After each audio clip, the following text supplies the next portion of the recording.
पैठणच्या आश्रमाशी माझा तसा जुना संबंध आहे. त्याच्यामुळे बाबा बाबांचा माझ्यावरती कृपाशीर्वाद आहे खरं सांगायचं तर. आणि त्यांच्या अध्यक्षतेखाली मला बोलायला मिळत आहे हे माझ्यासाठी म्हणून अत्यंत महत्त्वाची असणारी गोष्ट आहे असं मी मानतो. एका बाजूला बाबा आहेत, दुसऱ्या बाजूला योगेश शास्त्री आहेत. आता त्यांना योगेश शास्त्री वगैरे असं म्हणणं मला थोडंसं जड जातं, कारण ते माझे विद्यार्थी आहेत. म्हणजे त्याला योगेश वगैरे असं म्हणत होतो. वक्तृत्व स्पर्धेमध्ये सुद्धा श्रीकृष्ण मंदिरामध्ये बाबा प्रथम क्रमांक ज्यांनी अनेक वेळेला मिळवला, त्यावेळेला अतिशय धडपडत काम जो करत होता असे योगेश शास्त्री झालेले आहेत. आणि त्यांनी अत्यंत महत्त्वाचं अशा पद्धतीचं एक काम इथं केलेलं आहे.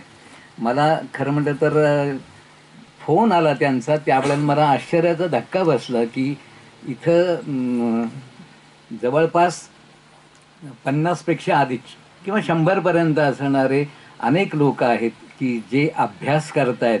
एक महिनाभराचा हा कार्यक्रम आहे आणि एक महिनाभर एका ठिकाणी राहून सातत्यपूर्ण पद्धतीने अशा पद्धतीने अभ्यास करीत जाणं आणि महानुभाव पंथाच्या संदर्भामध्ये असणारी आपली जी आस्था आहे ती आस्था अधिकाधिक स्वतःमध्ये मुरवून घेणं, हा जो कोणता भाग त्यांनी केलेला आहे तो जर समजा आपण पाहिला तर आपल्याला असं लक्षामध्ये येतं की ही परंपरा योगेश शास्त्री यांच्या मनामध्ये कुठून आली असावी.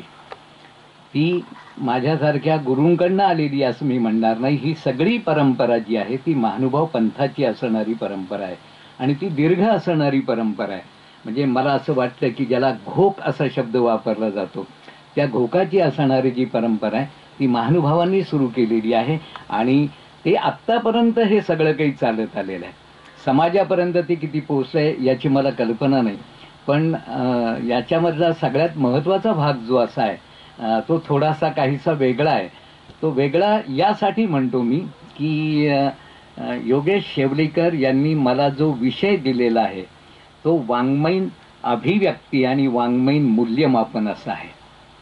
आत्तापर्यंत ही जी चर्चा तुम्ही ऐकत आलेल्या आहात, म्हणजे मकर दोगड्याचे बाबा बोलले किंवा आदरणीय मरा जोशी सर बोलले, ही मंडळी ज्या वेळेला बोलत होती त्यावेळेला त्याच्यामध्ये असणारं जे तत्त्वज्ञान आहे त्या तत्त्वज्ञानाचा जो भाग होता तो ते उकलून दाखवण्याचा प्रयत्न करत होते.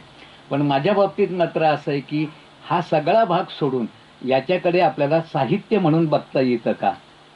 वाङ्मयीन एखादा रचना प्रकार जर समजा असेल तर या रचना प्रकाराचं असणारं जे वाङ्मयीन मूल्यमापन आहे, हा खरं म्हटलं तर आपल्यासारख्या श्रद्धायुक्त अंतःकरणाने इथे जमलेल्या लोकांच्या समोर बोलण्याचा विषय नाही याची मला जाणीव आहे. परंतु हा विषय कधी ना कधीतरी बोलला पाहिजे. महानुभावांमध्ये जर समजा अभ्यासक असतील, अभ्यासाची जर समजा एवढी दीर्घ परंपरा असेल तर तो अभ्यासाचा विषय जसा अध्यात्माच्या बाजूने येणं गरजेचं आहे, जसं धर्माच्या बाजूने येणं गरजेचं आहे, त्याच पद्धतीने ज्या महानुभावांनी मराठी भाषेमध्ये साहित्य निर्माण केलं त्या साहित्याचं मूल्यमापन करणं, त्याचं सौंदर्य शोधणं. सौंदर्य असा शब्द मरा जोशी सरांच्या बोलण्यामध्ये आला होता. त्यांनी आणखीन एका गोष्टीचा उल्लेख केलेला होता, तो म्हणजे फॉर्म ऑफ लिटरेचर, म्हणजे वेगवेगळे पद्धतीचे असणारे जे रचना प्रकार आहेत. पण त्याकडे वळण्यापूर्वी मी फक्त एका गोष्टीची नोंद करतो की महानुभाव पंथाने समूह अभ्यासाची परंपरा निर्माण केलेली आहे. आणि ही समूह अभ्यासाची परंपरा म्हणजे इथं जे एक महिनाभर चाललेलं असेल ही समूह अभ्यासाची परंपरा आहे. अशा प्रकारचा अभ्यास केला जातो का, म्हणजे एखादाच विषय घ्यायचा आणि त्याच विषयाचं चिंतन करीत सातत्यानं राहायचं, त्याचे घोक घ्यायचे आणि तो विषय पूर्णपणाने आत्मसात करायचा. अशा प्रकारच्या अभ्यासाची असणारी जी दीर्घ परंपरा आहे ती दीर्घ परंपरा आज देखील चालू आहे याचं मूर्तिमंत उदाहरण या इथं आपल्याला पाहायला मिळतं. आणि त्या दृष्टिकोनातनं योगेश शिवलेकर यांचं मी अतिशय मनापासून अभिनंदन करतो. हो, आणि गुढ्यामध्ये अमृते बाबांच्या निमित्तानं एक गुढा सुद्धा आलेला आहे असं आपल्याला लक्षामध्ये येईल. हो, आणि गमतीचा भाग असा आहे की ज्या वेळेला हे सांगितलं, असं खरं म्हटलं तर असं होतं की जे गुरु असतात ते शिष्याला सांगत असतात की तू अमुक अमुक कर, या पद्धतीने कर. माझ्या बाबतीत इथं उलटं झालेलं आहे. माझ्या विद्यार्थ्यांनीच मला असं सांगितलेलं की सर तुम्हाला या अंगाने बोलावं लागणार आहे, साहित्याच्या अंगाने. म्हणजे याला काय म्हणतात, शिष्यात इच्छेत पराजयात. माझ्या शिष्याने माझ्यापेक्षाही मोठं झालं पाहिजे, त्यांनी मला स्वतःला ओलांडून, मी जिथपर्यंत चालत आलेलो आहे ती वाट ओलांडून त्यांनी पलीकडे गेलं पाहिजे आणि उद्या त्याचा सुद्धा कोणीतरी पराभव केला पाहिजे, ही सुद्धा असणारी वस्तुस्थिती आहे. असो, मी फार विवेचन करत नाही, परंतु मला सांगायचं ते असं की महानुभाव साहित्यानं जे निर्माण केलेलं आहे ते सगळं साहित्य आहे, या दृष्टिकोनातनं सुद्धा आपण विचार करायला पाहिजे. आणि आपण जो विचार करतो की हा एक धार्मिक ग्रंथ आहे, म्हणजे लीळाचरित्रासारखा ग्रंथ जर समजा आपण बघितला तर आपल्याला असं लक्षामध्ये येईल की तो ग्रंथ हा केवळ धर्मग्रंथ आहे का, त्याच्यामध्ये धर्माच्या दृष्टिकोनातनं अनेक गोष्टी मांडलेल्या आहेत. हे जरी समजा खरं असलं तरी देखील तर एक ललित साहित्यकृती म्हणून सुद्धा आपल्याला त्याच्याकडे पाहता येतं.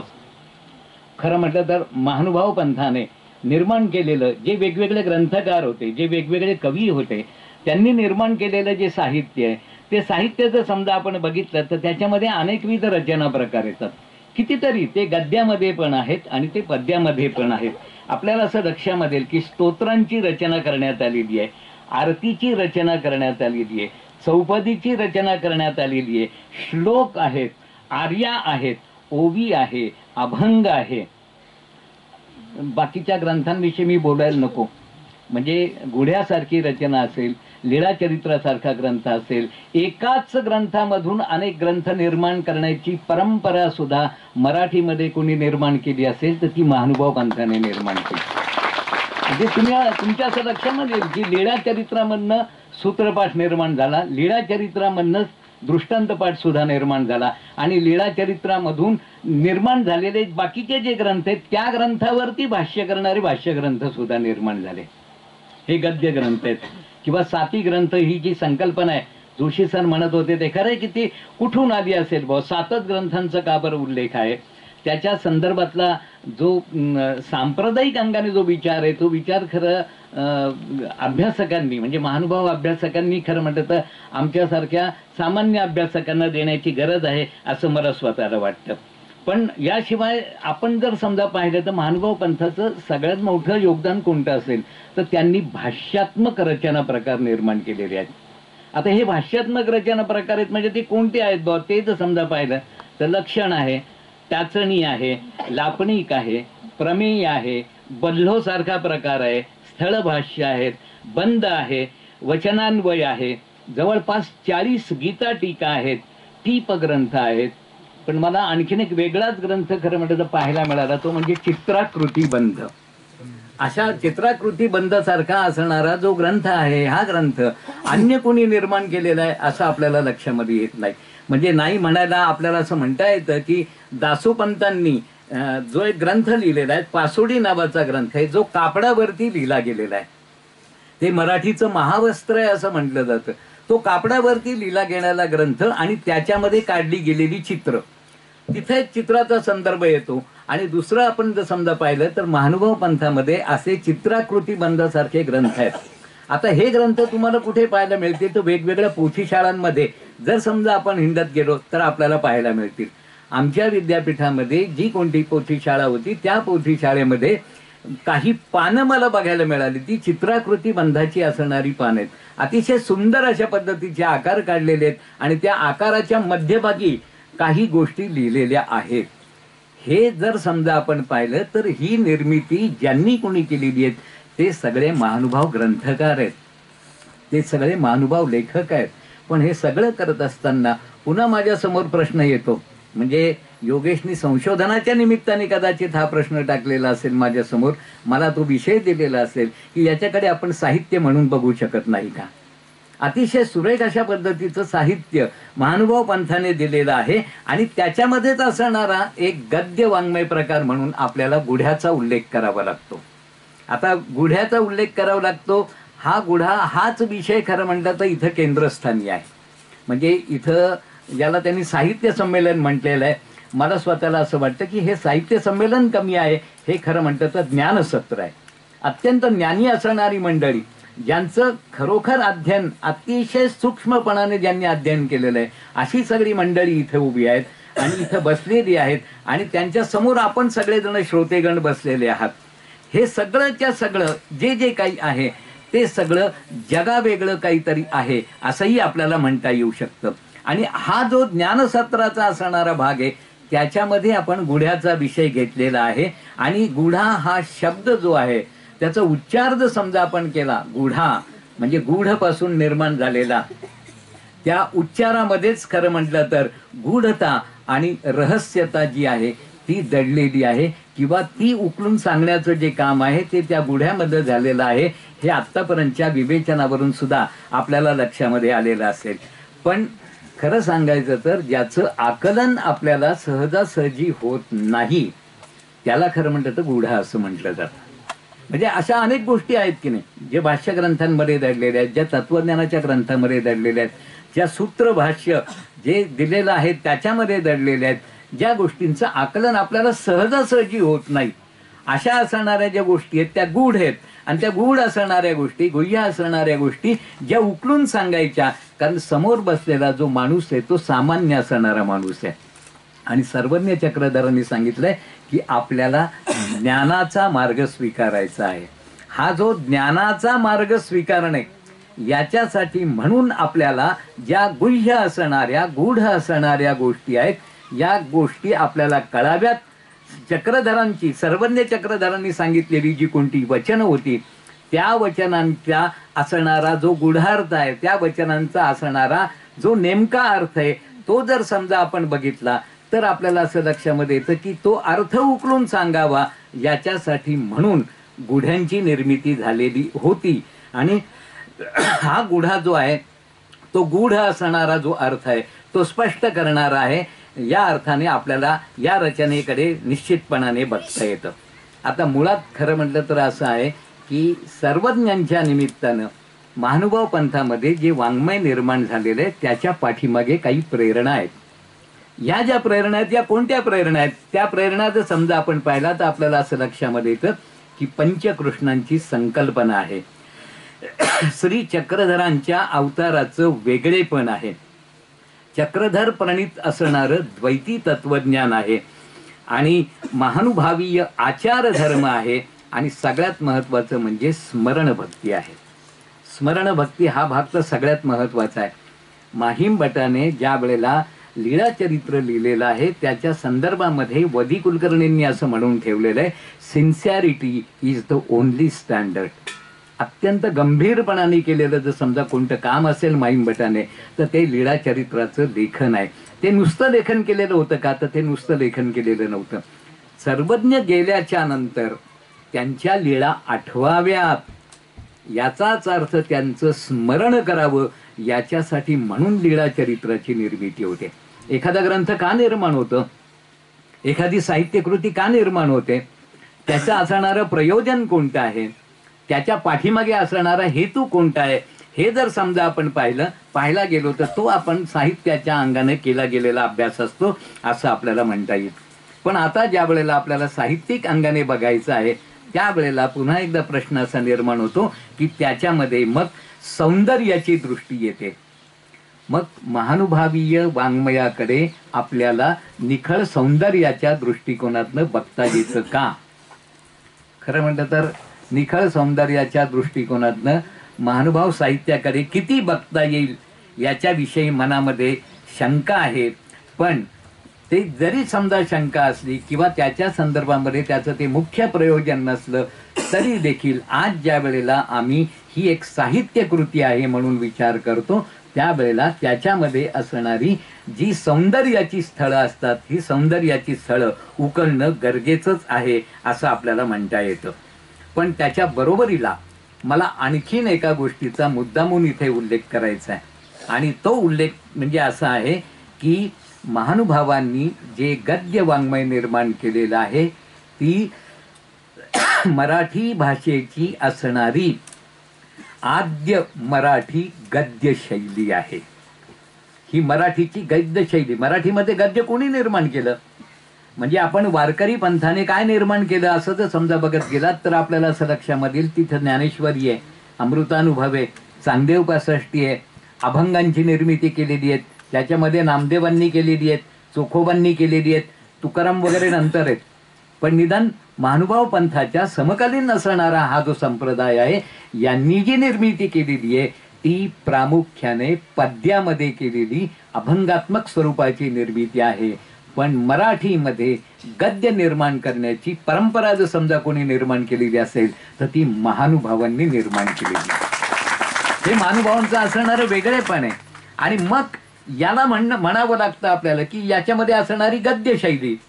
मग आता गद्यशैली असा जर समजा माझ्यासारखा माणूस शब्दप्रयोग करत असेल तर पुन्हा प्रश्न येतो, जसं लीळाचरित्राच्या संदर्भामध्ये गद्यशैलीचा विचार करता येईल तसा गुढ्यांच्या संदर्भामध्ये गद्यशैलीचा विचार करता येतो का? कारण जो मुळातच तत्वज्ञानाशी संबंधित आहे, जो वचनांशी संबंधित आहे.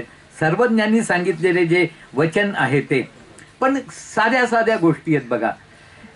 लीळाचरित्र जर समजा पाहिलं तर वेगवेगळ्या लोकांनी लिहिलेल्या, वेगवेगळ्या लोकांनी आठवणी सांगितलेल्या आहेत आणि त्यांचे असणारे शब्द त्या लीळाचरित्रामध्ये आलेले आहेत. म्हणजेच ही एकट्या माहीम भटाची शैली आहे का? का आचार्य नागदेवाचार्यांनी त्यातले शब्द दुरुस्त केले, हे श्रीमुखीचे नभेती, हे बदलून टाका असं माहीम भटांना ज्या वेळेला सांगितलं त्यावेळेला नागदेवाचार्यांनी त्याच्यामध्ये काही भर घातली, लोकांच्या तोंडचे शब्द त्याच्यामध्ये आले. म्हणजे एकट्या माहीम भटाचं हे कर्तृत्व आहे का? तर नाही. आपल्याला असं लक्षामध्ये येईल की ही समूहाची असणारी शैली आहे. म्हणजे इथं माणूस महत्वाचा आहे हे लक्षात घ्या. गुढ्यांची रचना सुद्धा एकट्या एका कुणी केलेली नाही. म्हणजे श्रद्धेय केशिराज बसांनीच फक्त ती रचना केलेली आहे असं आपल्याला म्हणता येत नाही. पण आपल्याला असं लक्षामध्ये येईल की ज्या वेगवेगळ्या लोकांनी, ज्या वेगवेगळ्या विचारवंतांनी, ज्या वेगवेगळ्या महात्म्यांनी या गुढ्यांची रचना केलेली आहे त्याला सुद्धा एक वाक्यांची लय आहे, त्याला सुद्धा एक त्यातून उमटणारा नाद आहे. म्हणजे स्वतःचा असणारा नाद आणि समकालीन ते ज्या कालखंडामध्ये गुढे लिहिले गेलेले असतील त्या कालखंडामध्ये आपली मराठी माणसाची बोलण्याची धाटणी कोणती होती, आपली बोलण्याची लकप कोणती होती, हे जर समजा पाहायचं असेल तर त्याच्यासाठी सुद्धा आपल्याला गुढ्यांचा विचार करता येणं शक्य आहे. आणि त्याच्याबरोबर आपल्याला असं म्हणता येतं की या गुढ्यांची रचना जर समजा आपण पाहिली तर त्याच्यामध्ये शब्द सौंदर्य आहे, त्याच्यामध्ये वाक्यांचं सौंदर्य आहे, त्याच्यामध्ये अर्थ सौंदर्य आहे आणि त्याची असणारी जी अभिव्यक्ती आहे, यातला अभिव्यक्ती हा जो शब्द आहे इंग्रजीमध्ये ज्याला एक्सप्रेशन असं म्हणतात. मला काय वाटतं, म्हणजे मला जर समजा राग आला तर माझी अभिव्यक्ती वेगळी असते. मला जर समजा अतिशय करुण असा भाव माझ्या मनामध्ये निर्माण झाला आणि त्यावेळेला मी रडत रडत बोलत असेल तर माझी अभिव्यक्ती निराळी असते. तत्वज्ञानाचा विषय ज्या वेळेला उकलला जातो, हा विषय उकलत असताना कोणत्या पद्धतीने हे सगळं काही मांडलं जातं हा सगळ्यात महत्त्वाचा असणारा भाग आहे असं आपल्याला म्हणता येईल. पण आता याचा संबंध येतो तो सूत्रांशी. मी आता थोडं झालं की वाचून दाखवणार आहे तुम्हाला काही गोष्टी, म्हणजे तुमच्या अधिक लक्षामध्ये येऊ शकेल. पण तत्पूर्वी मला असं सांगायचं आहे की सूत्र ग्रंथाच्या विशेष स्पष्टीकरणासाठी म्हणून विशेषत्वाने महानुभावांनी गुढा लिहिण्याची पद्धत अवलंबलेली आहे. सूत्र म्हणजे तरी काय असं जर समजा आपण विचार करत गेला तर अभिव्यक्ताने जे काही मांडलेले त्यांनी असं सांगून ठेवलेले, त्याचं म्हणणं असं आहे बघा, अल्पाक्षरम संदिग्धम सार्व द्विशतो मुखम असतो भमबंधज्य सूत्रम सूत्रा विदो विदुहु. याचा अर्थ काय आहे? या संस्कृत वचनाचा असणारा अर्थ असा आहे की ज्या वाक्यामध्ये थोडक्या अक्षरांनी निसंशय रीतीने प्रतिपादन केलेले आहे त्यात जे कोणते नियम असतील ते विश्वतोमुख म्हणजे सर्वांना लागू होणारे आहेत. सर्वज्ञांची जी सूत्र होती ती सूत्र जी सूत्रपाठामध्ये सुद्धा आलेली आहेत ती सूत्र आपण आठवून बघा म्हणजे आपल्याला लक्षामध्ये येईल. साधी साधी सूत्र आहेत पण त्याच्यामध्ये प्रचंड मोठा आशय आहे. सूत्र कसं असतं ते सूत्रबद्ध असतं. तोरण मंडळाचे या घरा न वचावे, म्हणजे एक साधं सरळ असणारं उदाहरण आहे. चित्रीची ही स्त्री न पाहावी. कोणासाठी सांगितलंय हो? सांसारिक असणाऱ्या लोकांसाठी म्हणून हे सूत्र नाही. जे संन्यासी आहेत त्या संन्याशांसाठी म्हणून हे सूत्र सांगितलेलं आहे.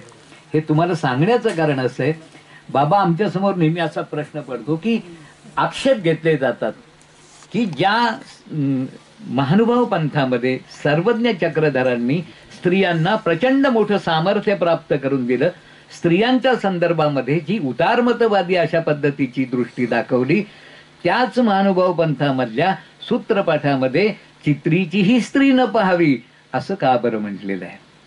आक्षेप या हा आक्षेप खरा आहे, म्हणजे त्यांनी आक्षेप घेणं हे खरं आहे, पण हे सूत्र कुणासाठी आहे? हे गृहस्थाश्रमी लोकांसाठी सूत्र आहे का? याचं उत्तर नाही असं आहे. संन्याशांसाठी म्हणून हे सूत्र सांगण्यात आलेलं आहे आणि त्या दृष्टिकोनातनं आपल्याला याचा विचार करावा लागेल. बाई मृताचे जीवन वर्तावे, जे जसं तोरण मंडळाच्या घरानं बचावे, हे सूत्र ज्या पद्धतीचे त्या पद्धतीची विशिष्ट पद्धतीची सूत्र जी आहेत ती सूत्रपाठामध्ये सांगण्यात आलेली आहेत असं आपल्याला सहजपणाने लक्षामध्ये येऊ शकतं. म्हणजे याचा सरळ अर्थ असा आहे की ज्यामध्ये वायफळ अक्षरे मुळीच नाहीत त्या वाक्याला सूत्र असं म्हणतात. हे सगळ्यात महत्वाचं. ज्या वाक्यामध्ये वायफळ अक्षर नाही आहेत, कारण अनेक गोष्टी अशा असतात की ज्याच्यामध्ये वायफळ गोष्टी ज्या असतात त्या मोठ्या प्रमाणामध्ये मांडलेल्या असतात. आपल्याकडे असे काही वेगवेगळ्या पद्धतीचे ग्रंथ निर्माण झालेत जे संस्कृतमध्ये सुद्धा निर्माण झालेले आहेत, ज्याच्यामध्ये तत्वज्ञानाचे ग्रंथ आहेत, ज्याच्यामध्ये व्याकरण आहे, ज्याच्यामध्ये छंद आहेत आणि याच्याबरोबरीला याच्याशी संबंधित असणारे जे सूत्रग्रंथ निर्माण झालेले आहेत त्या ग्रंथाच्या स्पष्टीकरणासाठी म्हणून भाष्यात्मक ग्रंथ निर्माण करण्यात आलेले आहेत किंवा त्या पद्धतीचा अवलंब केलेला आहे. मराठीमध्ये या पद्धतीचा अवलंब महानुभावांनी देखील केलेला आहे असं आपल्याला लक्षामध्ये येतं. आता इथं मी माझ्या खरं म्हणलं तर मूळ विषयापर्यंत येऊन पोहोचलेलो आहे, पण माझ्या मूळ विषयाची मांडणी करत असताना मला शंगो तोळपोळे यांचं एक विधान, मोठे अभ्यासक आहेत ते, त्या अभ्यासकांचं एक विधान मला आपल्यासमोर सांगायचं आहे की जे या गुढ्याच्या संदर्भामध्ये आपल्याला लागू पडतं.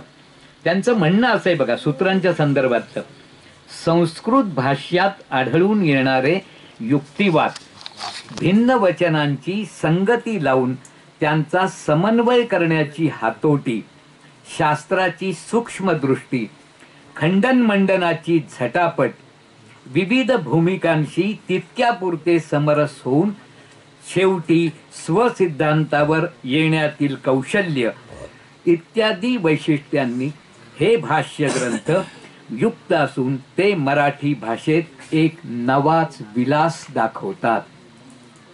हे ग्रंथ कसे आहेत हे तुळपुळे यांनी सांगितलेलं आहे, तुळपुळे यांनी दाखवून दिलेलं आहे. पण तुळपुळे यांच्या या सगळ्या याच्यामध्ये एक शब्द आलेला आहे, तो म्हणजे विलास. जो कल्पनेचा विलास असतो, जो तर्काचा विलास असतो, वेगवेगळ्या पद्धतीने केला जातो. आणि हा जो विलास आहे हा विलास गुढ्यांमध्ये सुद्धा कशा पद्धतीने झालेला आहे हे आपल्याला बघता येऊ शकतं. आता आपल्याला असं लक्षामध्ये येईल, आता मी सरळ वाचतो त्याच्यावरून आपल्याला गुढे या रचना प्रकाराच्या संदर्भामधली जी संकल्पना आहे ती देखील निश्चितपणाने लक्षामध्ये येऊ शकेल आणि वाङ्मयीन अंगाने याची अभिव्यक्ती कशी होती हे देखील कळू शकेल. गुढे या वाङ्मय प्रकाराचा विशेषत्वाने अभ्यास झालेला नाही. सांप्रदायिकांनी त्याचा अभ्यास निश्चितच केलेला आहे, पण मराठी साहित्याचे अभ्यासक आणि जाणकार यांनी याची विशेष दखल घेतलेली दिसत नाही. या पार्श्वभूमीवरती योगेश शेवलीकरांनी हा विषय इथं मांडण्याची संधी मला दिलेली आहे असं मी मानतो. महानुभावीय ग्रंथकारांच्या संदर्भामध्ये वाङ्मयीन अंगाने अभ्यास करण्याची परंपरा जर समजा निर्माण झाली तर हा अभ्यास विस्तारित होईल आणि हा अभ्यास अनेक लोकांपर्यंत निश्चितपणाने पोचू शकेल. आतापर्यंत असं होतंय की हा अभ्यास महानुभाव पंथापुरताच सीमित राहतो, तो अन्य लोकांपर्यंत फारसा पोचत नाही. तो पोचावा यासाठी म्हणून याच्या वाङ्मयीन अभ्यासाची गरज आहे असं मला वाटतं. त्या दृष्टिकोनातनं महानुभावी यांच्या वेगवेगळ्या ग्रंथांचा वाङ्मयीन अभ्यास करणं आवश्यक आहे. जो अभ्यास होतोय आता सध्या त्याच्यामध्ये मतमतांतर जास्त आहे आणि वाङ्मयीन दृष्टिकोनाचा अभाव मात्र त्याच्यामध्ये दिसतो. वाङ्मयीन सौंदर्य असेल, वाङ्मयीन अभिव्यक्ती असेल आणि वाङ्मयीन मूल्यमापन असेल, या दिशेने आपण अधिक अभ्यास आणि संशोधन करावं. या दिशेने इथे समोर बसलेले ज्यांनी एक महिनाभर इथं अध्ययन केलेलं आहे त्यांनी देखील याचा विचार करण्याची आवश्यकता आहे असं मला वाटतं. आणि त्या दृष्टिकोनातनं जर समजा वाङ्मयीन दृष्टीने या ग्रंथांकडे पाहायचं जर समजा ठरलं तर काही गोष्टींचं सुतोवाच करणं मला आवश्यक वाटतं. म्हणजे काही अभिव्यक्ती पद्धतीची माध्यमं आहेत वाङ्मयीन अभिव्यक्ती पद्धतीची, ती वेगळ्या पद्धतीने आपल्याला मांडता येऊ शकतात. आणि ती कोणती आहे बुवा, तर याची अभिव्यक्ती कशी होते. आता कदाचित तुम्ही वेगळ्या पद्धतीने आत्तापर्यंत अभ्यास करीत आलेलात. मी जे बोलतोय किंवा जे सांगतोय ते पूर्णपणाने कदाचित वेगळं असण्याची शक्यता आहे. सांकेतिक लिपिबद्ध अभिव्यक्ती, महानुभावांचे ग्रंथ हे वेगवेगळ्या लिप्यांमध्ये निर्माण झालेले आहेत. वेगवेगळ्या लिप्यांमध्ये याची अभिव्यक्ती कशी झालेली आहे हा देखील अभ्यासाचा विषय आहे. संवादात्मक अभिव्यक्ती म्हणजे आपल्याला असं लक्षामध्ये येईल की वेगवेगळ्या ग्रंथांमध्ये वेगवेगळ्या पद्धतीचे संवाद येतात. त्याच्यानंतर भक्तिभावात्मक अभिव्यक्ती, भक्तिभाव जो असतो तो इथं प्राधान्याने येतो. मगाशी ज्याचं उदाहरण दिलं मी ते चित्रात्मक अभिव्यक्ती. आणि अन्य वेगवेगळ्या पद्धती आहेत त्याच्यामध्ये येतं निरूपण. म्हणजे उदाहरणार्थ महानुभाव पंथामध्ये पंचकृष्णांच्या कथांचं निरूपण केलं जातं. हे कथा निरूपण करणं ही अभिव्यक्तीचा असणारा भाग आहे. लीळा चरित्राचं असणारं पारायण केलं जातं, हा देखील अभिव्यक्तीचा असणारा भाग आहे. भ्रमण पद्धती आहे म्हणजे अटन, विजन, भिक्षा आणि भोजन याच्या संदर्भामध्ये म्हणजे अटनाची असणारी एक परंपरा आहे. वारकऱ्यांमध्ये जसं वारी असा शब्द वापरला जातो तसं महानुभावांमध्ये खेटी असा शब्द वापरला जातो.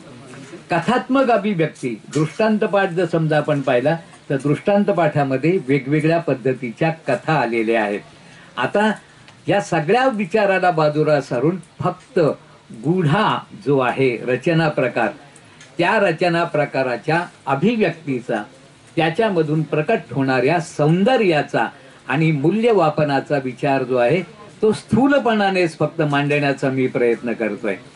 गूढा रचना ही तत्वज्ञान स्पष्ट करून सांगणारी भाष्य रचना आहे. सूत्रपाठावर तर त्याचा भर असणं अपेक्षितच आहे. आणि परिणामी त्यात सौंदर्य दर्शनाची जी कोणती स्थळं असतील ती सौंदर्य दर्शनाची स्थळं आपल्याला अत्यंत अपवादानेच सापडतील. तरीही त्याच्यामध्ये भाषा शैलीच्या अंगाने कितीतरी विभ्रम नजरेत भरताना दिसतात. आणि मग त्याचं उपयोजन का केलं, त्या पाठीमागे गुढे लिहिणाऱ्यांचा काही हेतू होता का, ते आपल्याला सहजपणाने व्यक्त झालेलं दिसतं. गूढा हे जसे सूत्रभाष्य आहे तसेच ही साहित्य निर्मिती ही आहे. म्हणून त्यातील वाङ्मयीन सौंदर्याचा, त्यातील वाक्यरचनांचा शोध घेणं ही एक महत्त्वाची असणारी दिशा आहे. गुढ्यांमध्ये वापरले गेलेले जे शब्द आहेत त्या शब्दांचं असणारं उपयोजन, गुढ्यांमध्ये झालेली जी कोणती वाक्यरचना आहे त्या वाक्यरचनांचा करण्याचा जो विचार आहे तो देखील आपल्याला करता येऊ शकतो. आणि मग आपल्याला असं लक्षामध्ये येतं की हे गुढे कसे आहेत, म्हणजे ही अभिव्यक्ती जी आहे ती कोणत्या प्रकारची आहे. गुढ्यांचा जर समजा आपण सूक्ष्मपणाने विचार केला तर असं लक्षामध्ये येतं की कधी कधी या गुढ्यांमध्ये सलगता दिसते, कधी याच्यामध्ये अल्पाक्षर रमणीयता दिसते, ती वेधून घेते आपल्याला. कधी कधी स्पष्टीकरणाच्या निमित्ताने आणि संदर्भाच्या निमित्ताने व्यक्तिविषयक त्रुटीत नोंदी केल्या जातात. फार ठळकपणाने उमटलेली व्यक्तिचित्र याच्यामध्ये आहेत का, तर तसं आपल्याला फारसं दिसत नाही, ते क्वचितच सापडतं. पण हे काही जरी असलं तरी या वेगवेगळ्या गुढ्यांचा अभ्यास केल्यानंतर असं लक्षामध्ये येतं की स्थूलपणाने का होईना सर्वज्ञ चक्रधरांचं व्यक्तिचित्र मात्र त्याच्यामध्ये उमटलेलं आहे. आणि काही काही वेगवेगळ्या असणाऱ्या ज्या व्यक्तिरेखा आहेत, वेगवेगळ्या असणारे जे अभ्यासक आहेत, वेगवेगळे असणारे जे कोणी चिंतक आहेत, महात्मे आहेत, त्यांचा देखील उल्लेख याच्यामध्ये आलेला आहे. आणि त्या निमित्तानं याच्यामध्ये व्यक्तिचित्र आलेली आहेत. हे सांगण्याचं कारण असं आहे की ज्या वेळेला एखाद्या कादंबरीचा आपण अभ्यास करतो त्यावेळेला त्याच्यामध्ये काही व्यक्तिरेखा आलेल्या असतात. हा नायक आहे, ती नायिका आहे. तसं या गुढ्यासारख्या प्रकारामध्ये काही अशी शब्दचित्र आलेली आहेत का? तशी काही शब्दचित्र आपल्याला दिसतात का? जसं लीळा चरित्रामध्ये सर्वज्ञांचं असणारं अतिशय ठळक अशा पद्धतीचं व्यक्तिचित्र येतं, ज्याला आपण श्री प्रभूंची वाङ्मयीन मूर्ती असं खरं म्हटलं तर त्याबाबत म्हटलं जातं. ही श्री प्रभूंची असणारी वाङ्मयीन मूर्ती जशी येते हे व्यक्तिचित्र आहे. त्याच पद्धतीने गुढ्यामध्ये असं काही दिसतं का हे आपल्याला बघणं अत्यंत गरजेचं आहे. आणि माझ्या अगोदर जे अभ्यासक बोलले त्या अभ्यासकांनी सांगितलं ते खरं आहे. मराठीचे वाङ्मय इतिहास पाहिले तरी देखील आपल्याला असं लक्षामध्ये येईल की आत्तापर्यंत मला स्वतःला माहिती होतं ते काय होतं तर महंत केशिराज बास जे आहेत, हे जे केशिराज बास आहेत त्यांचा अस्थिपरीचा किंवा धडवस्त्राचा असणारा गुढच फक्त मला माहीत होता. आमच्याकडे विद्यापीठामध्ये असणारे पठाण सर, या पठाण सरांनी डॉक्टर युमा पठाण त्यांनी मात्र झोळ्याचा गुढाचा उल्लेख केलेला होता, म्हणून तो गुढा माहिती होता. नंतर एका ठिकाणी माझ्या असं वाचनामध्ये आलं की 12 गुढे अस्तित्वामध्ये आहेत. तो 12 गुढ्यांचा विचार करण्याची गरज असते किंवा 12 गुढ्यांचा विचार करायला हवा. आणि मी अगदी नम्रपणाने सांगतो, योगेश शेवलीकर ज्या वेळेला माझ्याकडे विद्यापीठामध्ये एमफिल करण्यासाठी आले आणि त्यांच्या डोळ्यासमोर कोणता विषय घ्यावा असं होतं, त्यावेळेला मला वाटतं माळवे सर आपण होता, माळवे सर आले होते. माळवे सर आणि योगेश शेवलीकर या दोघांनी मला ते गुढ्यांचं सगळं जे होतं ते वेगवेगळ्या पद्धतीने ते सगळे कागद मला दाखवले. मला काहीच कळेना.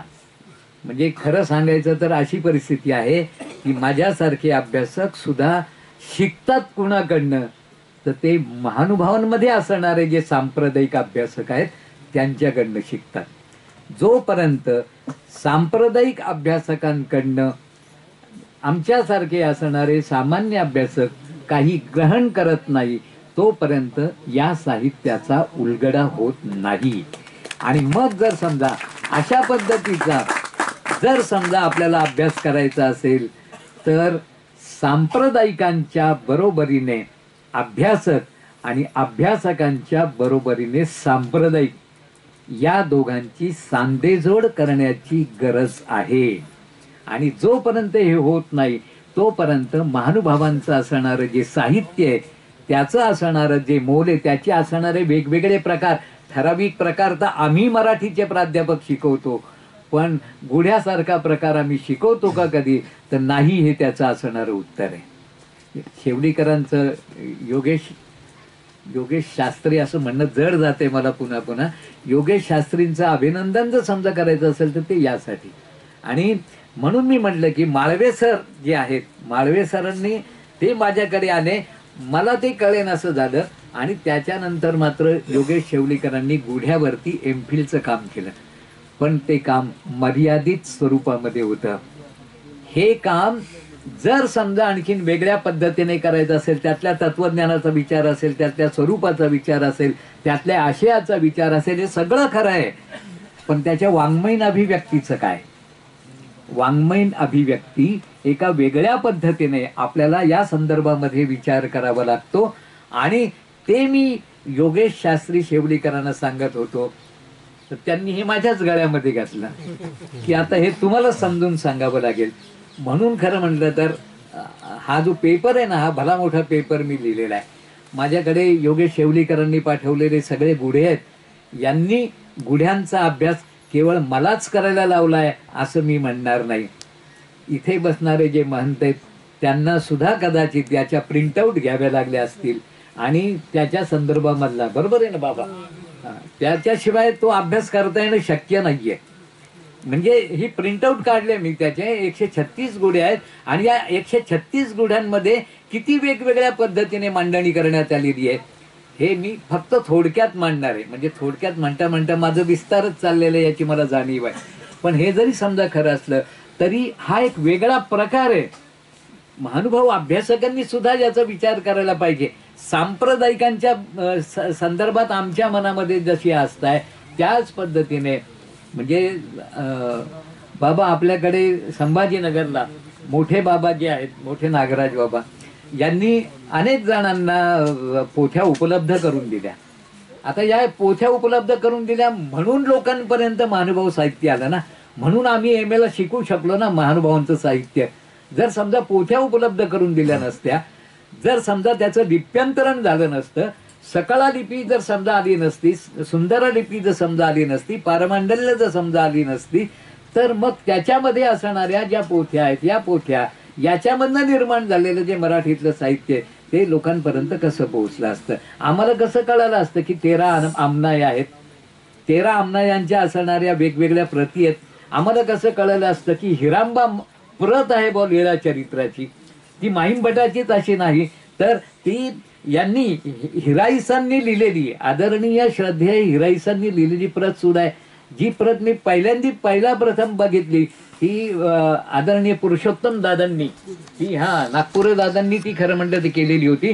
पुण्यामध्ये त्याचं प्रकाशन झालेलं होतं. म्हणजे त्याला प्रस्तावना जी लिहिलेली होती ती माझे गुरुवर्य अशोक कामत यांनी लिहिलेली होती. आणि ती जी प्रस्तावना होती ती प्रस्तावना वाचल्यानंतर माझ्या लक्षामध्ये आलं. त्याच्यानंतर मला कळालं की हे 13 आमनाय आहेत. मग आणखीन पक्ष नावाचा एक प्रकार हे कळालं. हे केव्हा कळेल?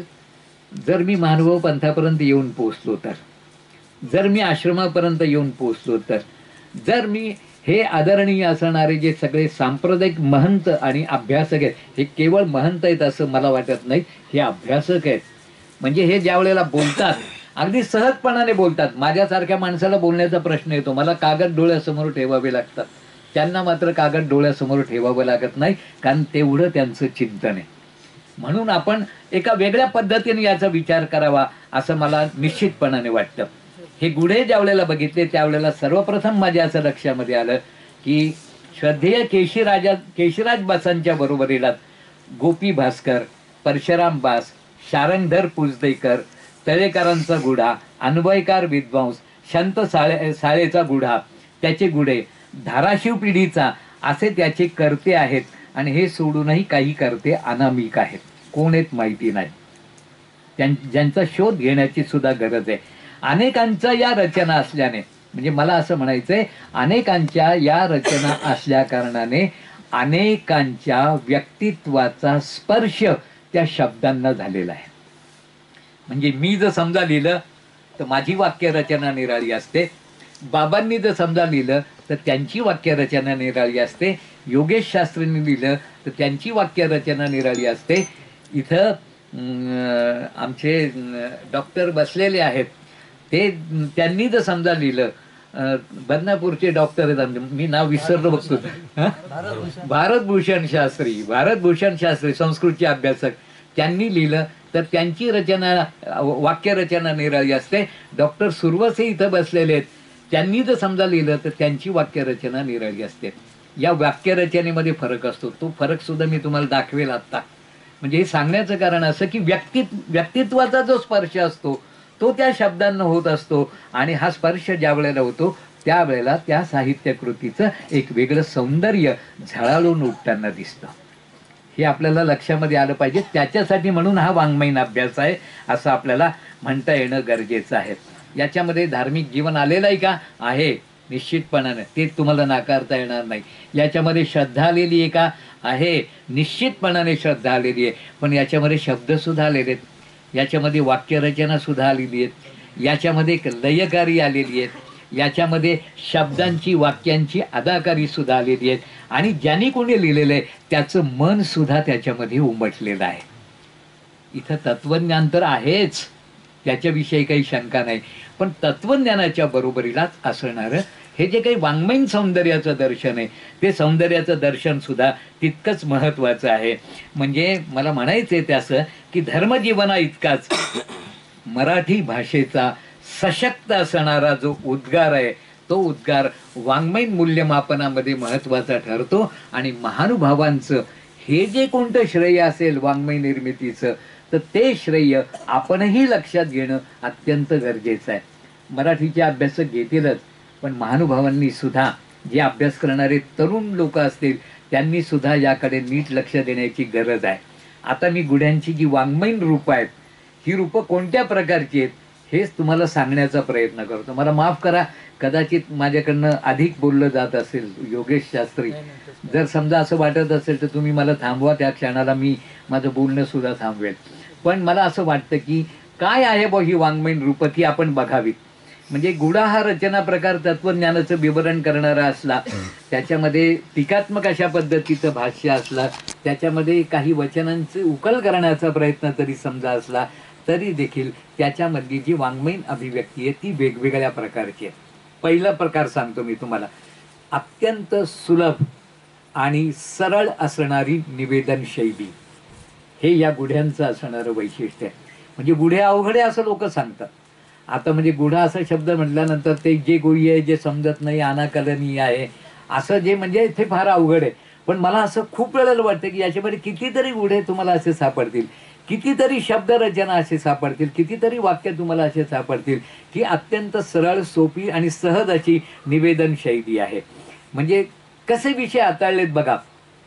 उचित वस्त्र कसे असावे, उचित भिक्षा कशी असावी, निर्हेतुक स्मरण कसे करावे, अलंग वृत्ती कशी असावी, असे अस्तिपरी नित्यविधीचे 10 पक्ष तळेगावकर संत शाळेच्या गुढ्यांमध्ये आढळतात. हे 10 पक्ष स्पष्ट करताना येणारी निवेदन शैली सुलभ पद्धतीने लिहिलेली आहे. सर्वज्ञांच्या वचनांचे स्पष्टीकरण त्यातून येते. आता एक उदाहरण फक्त सांगतो.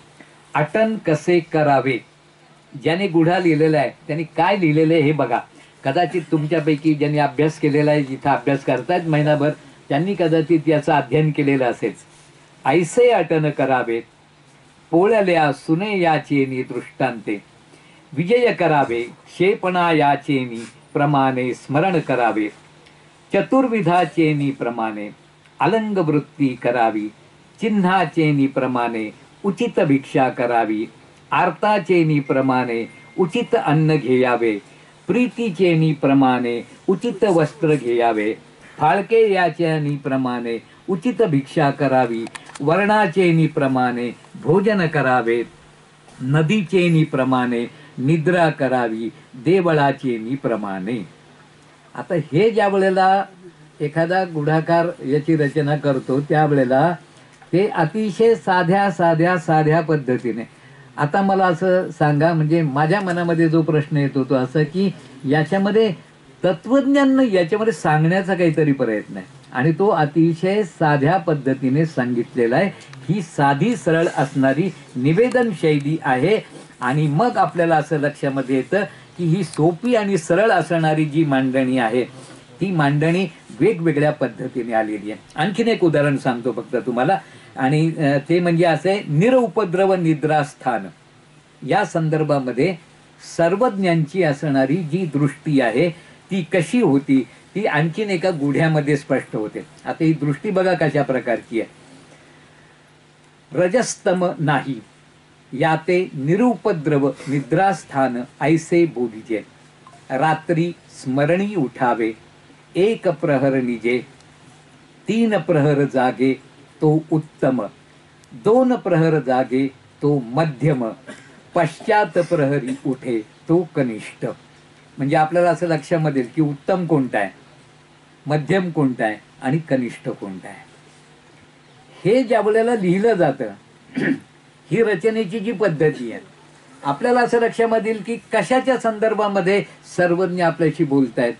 हे गूढ आहे, पण हे गूढ अतिशय सोप्या पद्धतीने सांगण्याचा जो प्रयत्न आहे म्हणून मी त्याला म्हणतोय की ही साधी, सोपी आणि सरळ असणारी, सुलभ असणारी निवेदन शैली आहे. म्हणजे भाषेमध्ये असणारी सुलभता इथे महत्वाची ठरते आणि शब्दांची अभिव्यक्ती जी आहे ती बऱ्याच वेळेला सोपेपणाकडे झुकणारी आहे असं आपल्याला म्हणता येतं. वेगवेगळ्या प्रसंगानुरूप हे कथन झालेलं आहे असं सुद्धा आपल्याला म्हणता येईल. आता दुसरं वैशिष्ट्य सांगतो जे वाङ्मयीन वैशिष्ट्य आहे, ते म्हणजे अल्पाक्षर रमणीयत्व असणाऱ्या नोंदी किंवा रचना. गुढ्यांमध्ये अल्पाक्षर रमणीयत्व आहे, अत्यंत कमीत कमी असणारी जी अक्षर आहेत ती तिथं वापरलेली आहेत. गुढ्यांमध्ये स्वामींच्या वचनांचा अर्थ उकलून सांगताना अवघ्या 1 किंवा 2 शब्दांची वाक्य रचना सुद्धा येते. म्हणजे वाक्य किती? 1 शब्दाचं 1 वाक्य, 2 शब्दांचं 1 वाक्य, यापेक्षा जास्त नाही. म्हणजे सर्वज्ञांच्या उदाहरणार्थ म्हणजे त्यांनी सांगताना कसं येतं बघा. मूर्ती स्मरण जर समजा केले तर ते कसे, त्याचं उदाहरण आहे ना गौर, पित, जांबुनद, आरक्त, आलोहित. एक एक शब्द वापरलेले, एक एक शब्दांची असणारी रचना आहे. आणि सर्वज्ञांच्या लीळा कशा आहेत ते अमृते मायदेव पंडित सांगतात. बाबा हे मगाशी मी जे म्हणत होतो ते हे की जे अमृते मायदेव पंडित सांगतात. आता हे वाक्य बघा कसे आहेत, म्हणजे तुम्हाला सहज लक्षामध्ये येईल ते.